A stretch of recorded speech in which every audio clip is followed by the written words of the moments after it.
दोस्तों, जिस प्रकार प्राणी का जन्म होता है उसी प्रकार मौत भी होती है। ये एक ऐसा सच है जिसे बदला नहीं जा सकता। परंतु क्या मरने के बाद सभी को मोक्ष की प्राप्ति होती है? तो इसका सीधा सा उत्तर है नहीं। इनमें से कुछ ऐसे भी होते हैं जिनकी आत्मा सदियों तक पृथ्वी लोक में ही रह जाती है। इसका कारण है कि उनकी अकाल मृत्यु हो जाती है, यानी कि असमय मृत्यु होनी। आप और हम आए दिन न्यूज़पेपर में देखते हैं कि लोग सड़क दुर्घटना या फिर किसी प्राकृतिक आपदा का शिकार हो जाते हैं और अपनी जान गंवा बैठते हैं।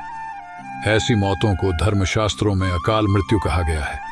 अकाल मृत्यु वह स्थिति है जब शरीर तो नष्ट हो जाता है लेकिन आत्मा संसार में ही बनी रह जाती है। लेकिन सवाल यह उठता है कि आखिर ऐसा क्यों होता है? अकाल मृत्यु के पीछे क्या कारण होता है और उसके बाद आत्मा का क्या होता है?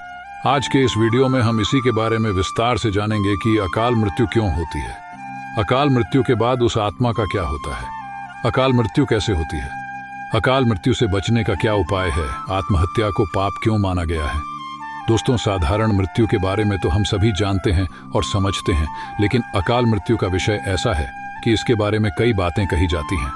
गरुड़ पुराण के 7वें अध्याय में पक्षीराज गरुड़ के पूछने पर भगवान विष्णु कहते हैं कि अगर कोई प्राणी भूख से तड़प कर मर जाता है या किसी हिंसक जानवर द्वारा मृत्यु हो जाती है या फिर किसी जहरीला पदार्थ सेवन करने से या फिर पानी में डूबने से किसी मनुष्य की मौत हो जाती है, तो ऐसे मनुष्य को अकाल मृत्यु के श्रेणी में रखा जाता है। फिर पक्षीराज गरुड़ पूछते हैं कि हे भगवान, अकाल मृत्यु क्यों होती है? कृपया मुझे विस्तार से बताइए।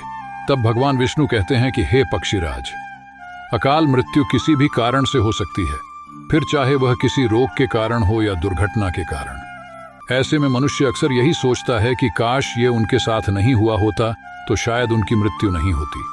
परंतु अकाल मृत्यु का कारण अनेक जन्मों में किए गए दुष्कर्म को बताया गया है।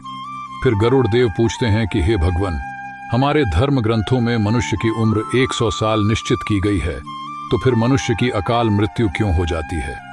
इस सवाल के उत्तर में श्री हरि बताते हैं कि यह सच है। वेदों में मनुष्य की उम्र 100 साल निर्धारित की गई है, परंतु इसमें दुष्कर्म को नहीं मिलाया गया है। यानी हर इंसान की मृत्यु तभी होती है जब उसके पास धर्म कार्यों के लिए शक्ति नहीं होती है या फिर उसका शरीर उसे धर्म कार्य करने की इजाजत नहीं देता। इसके अलावा जब कोई इंसान अपनी इच्छा से धर्म कार्यों को त्याग देता है तो पृथ्वी पर उसके जीवन की अवधि समाप्त होने लगती है। देखा जाए तो हर इंसान का कर्म ही उसका धर्म होता है। मनुष्य की मृत्यु कब होती है? जब उसके पास अपने इन कर्मों को निभाने की शक्तियां नहीं होती। इंसान की उम्र भले ही 100 साल हो, लेकिन अपने कर्मों के जरिए वह अपनी उम्र को खुद ही नष्ट करता चला जाता है। वेदों का ज्ञान न होने से मनुष्य जान ही नहीं पाता कि वह कब गलत कार्य करता जाता है। इसलिए हर मनुष्य को धर्म और अधर्म के बारे में अवश्य जानना चाहिए। आगे पक्षीराज गरुड़ पूछते हैं कि हे भगवान, अकाल मृत्यु के बाद आत्मा का क्या होता है? तब श्री हरि बताते हैं कि मनुष्य के जीवन के 7 चक्र निश्चित हैं। अकाल मृत्यु को प्राप्त होने वाले जो मनुष्य इस चक्र को पूरा नहीं कर पाते, उसे मृत्यु के बाद भी कई प्रकार के कष्ट भोगने पड़ते हैं। दरअसल अचानक ही मृत्यु होने की वजह से मनुष्य की इच्छा, कामना और तृष्णा बनी रहती है जो कभी पूरी नहीं हो पाती। ऐसे में शरीर तो नष्ट हो जाता है, लेकिन आत्मा का अपने परिजनों से मोह नहीं टूट पाता।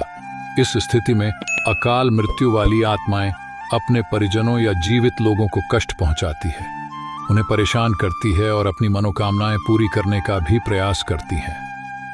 आत्माएं प्रेत और पिशाच योनि में कई वर्षों तक यही भटकती हैं। आगे श्री हरि बताते हैं कि प्राकृतिक मौत से मरने वाले मनुष्य को 13 या 45 दिन में दूसरा शरीर प्राप्त हो जाता है। वह आत्मा प्रेत योनि से मुक्त होकर अपने कर्म तथा अगले जन्म के लिए यमलोक पहुंच जाती है, जबकि अकाल मृत्यु में व्यक्ति भूत, प्रेत, पिशाच, कूष्मांडा, ब्रह्म राक्षस, बेताल और छत्रपाल योनि में भटकता रहता है। उनकी आत्मा को आसानी से शांति नहीं मिलती। फिर आगे पक्षीराज गरुड़ पूछते हैं कि हे भगवान, आत्महत्या पाप क्यों है? तब श्री हरि गरुड़ को बताते हैं कि अकाल मृत्यु में आत्महत्या को सबसे निचले दर्जे पर रखा जाता है। आत्महत्या करना सबसे बड़ा पाप है। ग्रंथों की दृष्टि से यह एक घिनौना कृत्य है। आत्महत्या ईश्वर का निरादर और अपमान है। आत्महत्या करने वाले मनुष्य की आत्मा पृथ्वी लोक पर तब तक भटकती रहती है जब तक कि वह प्रकृति द्वारा निर्धारित अपने जीवन चक्र को पूरा नहीं कर लेती। ऐसी आत्मा को न तो नरक लोक में जगह मिलती है और न ही स्वर्ग लोक में। आत्मा को मरने के बाद भी सबसे कष्टदायक स्थिति से गुजरना पड़ता है। यहाँ आत्माएं अपनी तमाम इच्छाओं की पूर्ति के लिए अंधकार में तब तक भटकती रहती है जब तक कि उनका जीवन चक्र पूरा नहीं हो जाता। क्योंकि यदि मनुष्य आत्महत्या करता है तो उसके कर्म और उस शरीर का हरण पूरा नहीं होता, इसलिए आत्महत्या नहीं करनी चाहिए। आत्महत्या करने वाली आत्माओं के कष्ट को तो नहीं कम किया जा सकता, लेकिन गरुड़ पुराण में अकाल मृत्यु को प्राप्त मनुष्य की आत्मा की शांति के कई मार्ग बताए गए हैं। और आगे गरुड़ देव पूछते हैं कि हे त्रिलोकीनाथ, अकाल मृत्यु वाली आत्माओं की शांति के लिए उनके परिजनों को क्या करना चाहिए। भगवान विष्णु बताते हैं कि अकाल मृत्यु प्राप्त मनुष्य के परिजनों को नदी या तालाब में तर्पण करना चाहिए। साथ ही मृत आत्मा की इच्छा की पूर्ति के लिए पिंडदान और दान पुण्य जैसे सत्कर्म करनी चाहिए, ताकि उनकी आत्मा को जल्द ही मुक्ति मिल सके। यह सत्कर्म कम से कम 3 से 4 वर्षों तक करना चाहिए, तब जाकर कहीं अकाल मृत आत्मा को मुक्ति मिल पाती है और उनके नए जीवन की शुरुआत होती है और भटकती आत्मा को मोक्ष की प्राप्ति होती है। और साथ ही दोस्तों, हमें ईश्वर से प्रार्थना करनी चाहिए, क्योंकि प्रार्थना में भाग्य बदलने की शक्ति होती है। इसलिए आप भी पुण्य करें और अपने दोस्तों व परिजनों को इसके बारे में बताएं। उम्मीद करता हूं कि आपको हमारी यह वीडियो जरूर पसंद आई होगी। अगर आपने अभी तक हमारे चैनल को सब्सक्राइब नहीं किया तो जल्दी से सब्सक्राइब कर लें। धन्यवाद दोस्तों।